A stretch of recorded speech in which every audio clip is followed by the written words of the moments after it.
Bismillahirrahmanirrahim. Assalamualaikum warahmatullahi wabarakatuh. Selamat pagi, salam semangat dan tetap sehat untuk kita semuanya. Marilah kita semua tetap menjaga kesehatan dan mengikuti protokol-protokol kesehatan yang sudah ditentukan oleh pemerintah dan sudah ditentukan oleh Universitas Kuningan. Pada video kali ini kita akan membahas terkait dasar-dasar pengolahan citra.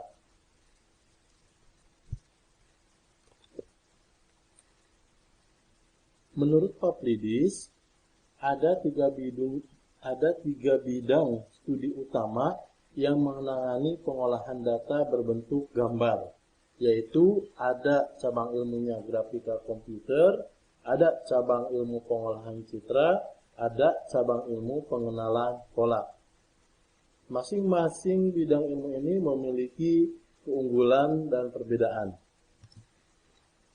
Untuk grafika komputer, ini merupakan cabang ilmu yang bertujuan menghasilkan citra atau lebih tepat disebut grafik atau gambar dengan primitif-primitif geometri seperti garis, lingkaran, kotak, segitiga, dan lain sebagainya.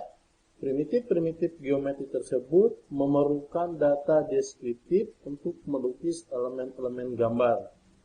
Jadi dengan cabang ilmu grafika komputer, dari data primitif dan deskriptif ini menghasilkan sebuah citra. Citra itu adalah gambar atau picture. Dilanjutkan dengan cabang ilmu yang kedua, ada yang tersebut dengan pengolahan citra. Pengolahan citra ini merupakan cabang ilmu yang bertujuan memperbaiki kualitas citra agar mudah diinterpretasi oleh manusia atau mesin. Teknik-teknik pengolahan citra mentransformasikan citra menjadi citra lain. Jadi, inputan atau masukan itu adalah citra dan keluarannya adalah citra yang lebih bagus. Ini ada citra dengan cabang ilmu pengolahan citra menghasilkan citra yang lebih baik. Makanya muncul salah satu aplikasinya adalah seperti Adobe Photoshop. Ini adalah dari aplikasi pengolahan citra. Berikutnya ada yang disebut dengan pengenalan pola. Pengenalan pola merupakan cabang ilmu yang bertujuan untuk mengelompokkan data numerik dan simbolik termasuk citra secara otomatis oleh mesin. Tujuan pengelompokan ini tidak lain adalah untuk mengenali suatu objek di dalam citra. Kita manusia bisa mengenali objek yang dilihatnya karena otak manusia telah belajar mengklasifikasi objek-objek di alam sehingga mampu membedakan suatu objek dengan objek lainnya. Nah, ini adalah pengenalan pola. Ada citra dengan cabang ilmu pengenalan pola menghasilkan deskripsi objek.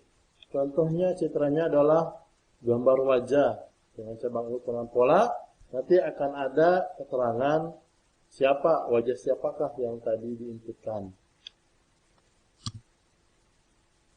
Pengolahan citra digital ini adalah sebuah disiplin ilmu yang mempelajari hal-hal yang berkaitan dengan perbaikan kualitas gambar.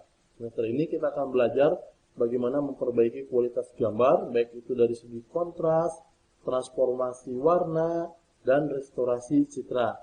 Yang kedua, berkaitan dengan transformasi gambar, rotasi, translasi, skala.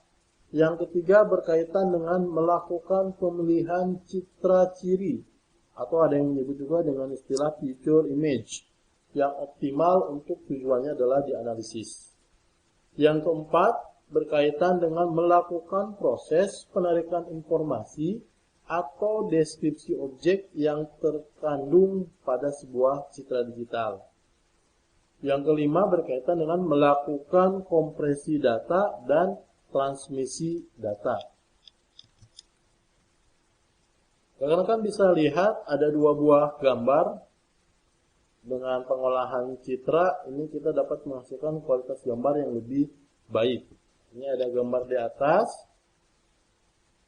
ketika dengan cabang ilmu pengolahan citra ini akan bisa kualitas gambarnya lebih cerah. Ini salah satu contoh dari pengolahan citra. Transformasi gambar, perubahan bentuk suatu citra ya, bisa rotasi, bisa translasi maupun penskalaan.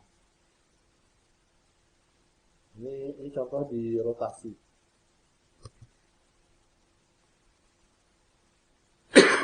Ketika membicarakan terkait dengan pengolahan citra, di pengolahan citra itu ada yang disebut dengan tingkat komputasi.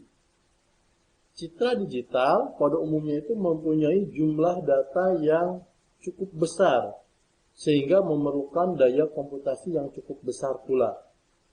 Daya komputasi yang besar ini sangat menentukan kompleksitas algoritma yang digunakan. Nah, ada 4 karakteristik operasi di dalam pengolahan citra. Saya bahas satu-satu. Yang pertama ada yang kita sebut dengan operasi tingkat titik. Pada operasi tingkat titik, hasil proses suatu titik atau piksel tidak bergantung pada titik-titik sebelahnya, sehingga hanya bergantung pada titik itu sendiri. Nah, nilai output pada koordinat tertentu hanya bergantung pada nilai input koordinat tersebut. Contoh operasi tingkat titik itu adalah operasi kecerahan, peningkatan kontras, grayscale. Kita punya pixel titik itu pixel ya di sini. Kalau kita lakukan operasi tingkat titik seperti kecerahan, maka yang akan berubah pixelnya atau titiknya ya titik itu sendiri. Sebetulnya adalah operasi tingkat titik. Berbeda dengan operasi yang lainnya ya.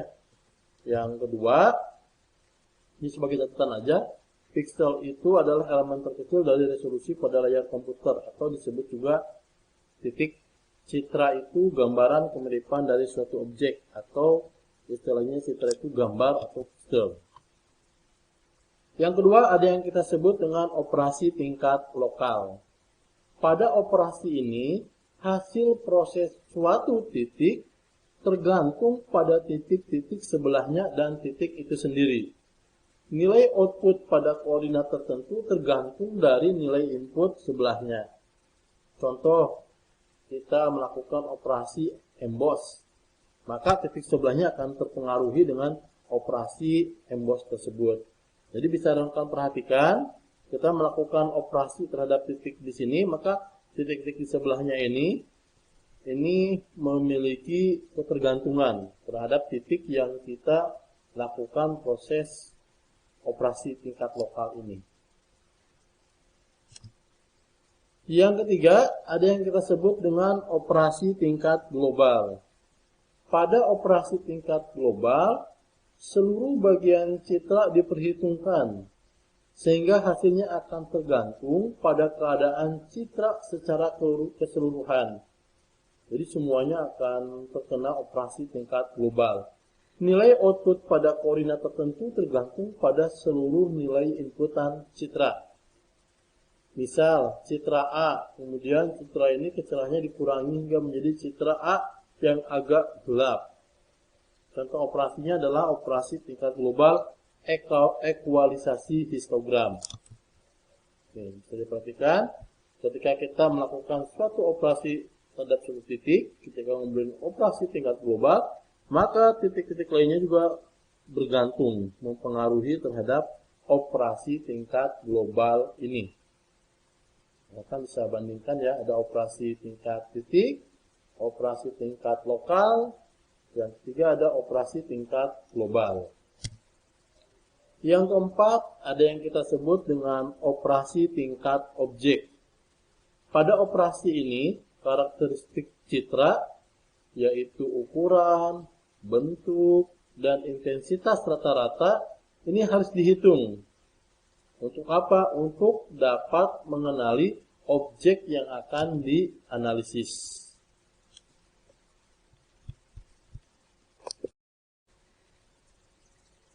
Langkah-langkah dalam pengolahan citra, seperti rekan-rekan bisa lihat, ini ada beberapa langkah-langkah yang dilakukan dalam proses pengolahan citra.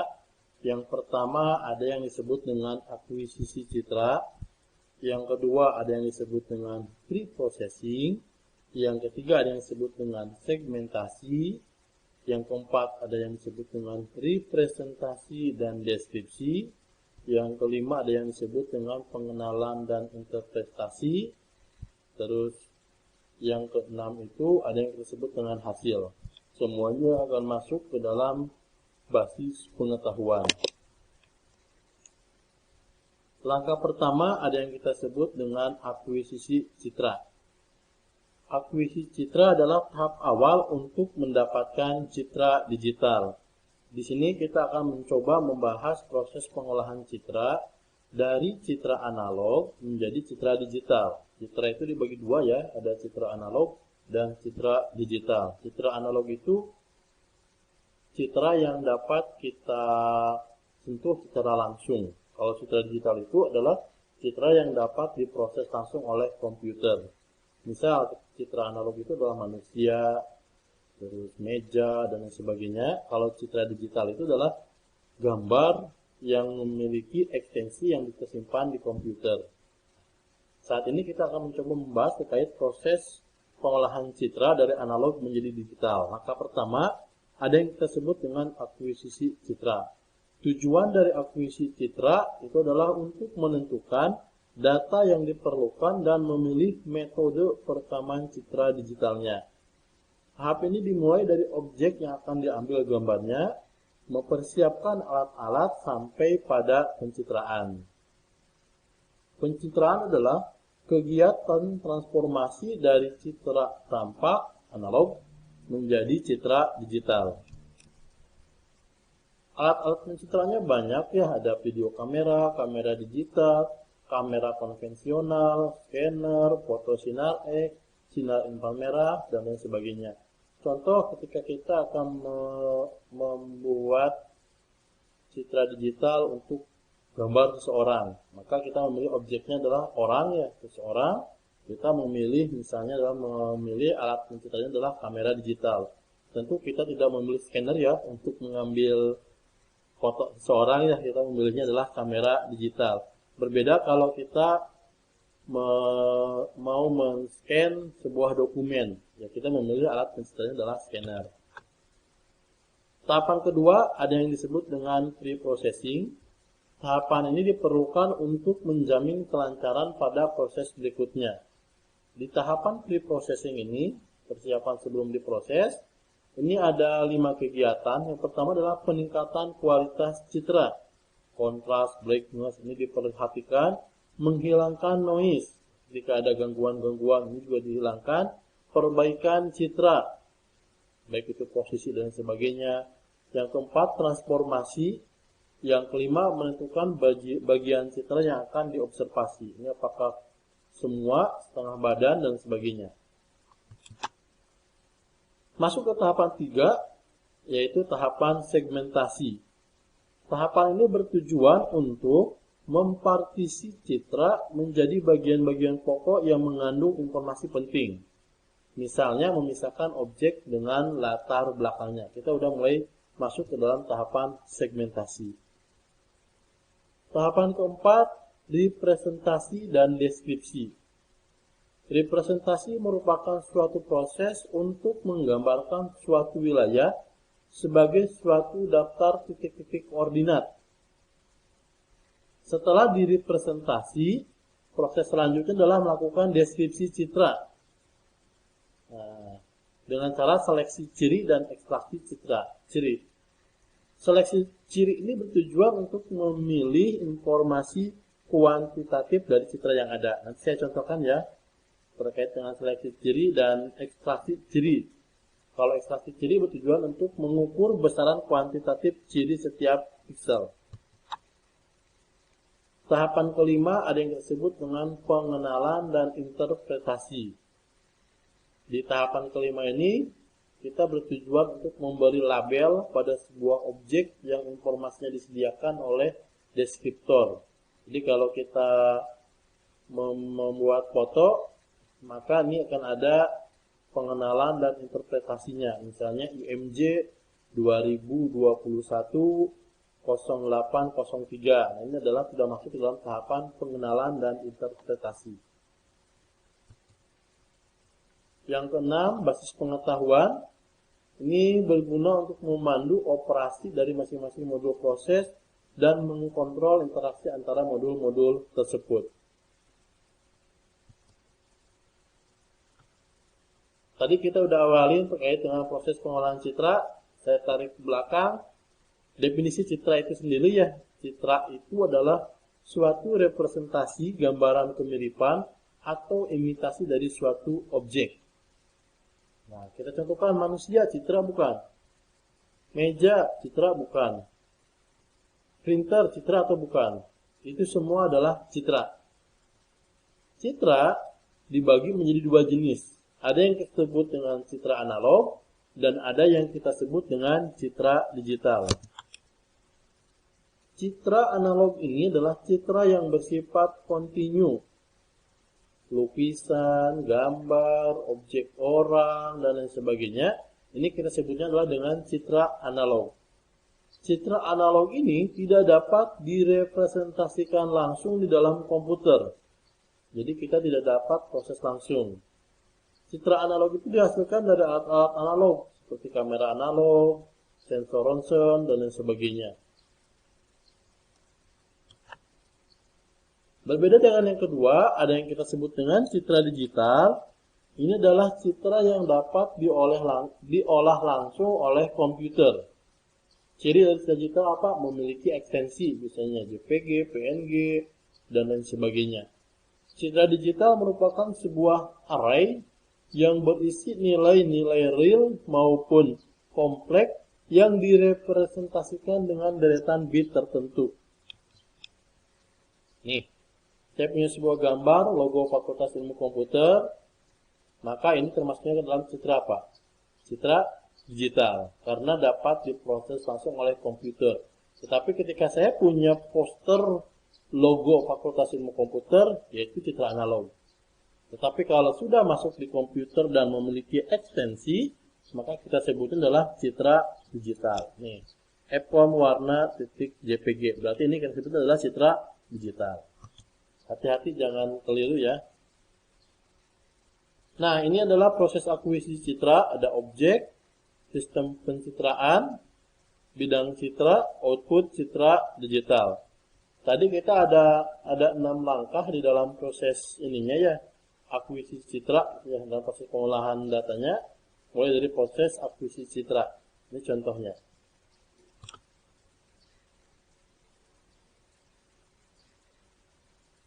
Ada sebuah objek, diambil gambarnya untuk dijadikan citra cahaya, sumber cahaya juga diperlukan ya.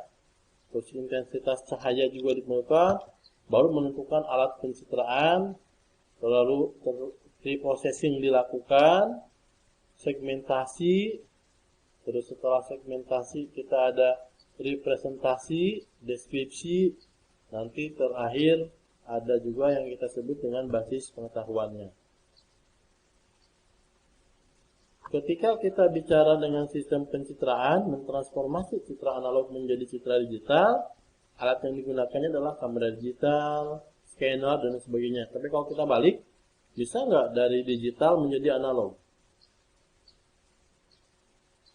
Tentu bisa ya. Dengan cara apa? Misalnya kita melakukan proses printing. Tadi ada file EPROM warna JPG, itu digital, kita ubah ke analog, kita tinggal printkan saja. Ada istilah digitalisasi citra. Nah, ini ada dua hal yang harus dilakukan pada proses digitalisasi citra, yaitu digitalisasi citra spasial yang disebut juga dengan sampling, dan digitalisasi citra yang disebut dengan kuantitas. Nah, ini di next saja, bisa buat bahan pembelajaran berikutnya. Ada juga yang disebut dengan sampling. Sampling adalah transformasi citra kontinu menjadi citra digital dengan membagi citra analog menjadi M kolom dan N baris, sehingga menjadi citranya adalah citra diskrit. Nah, ini citra analog, disampling, Ini sudah menghasilkan 8x8 pikselnya. Ada juga yang disebut dengan kuantisasi.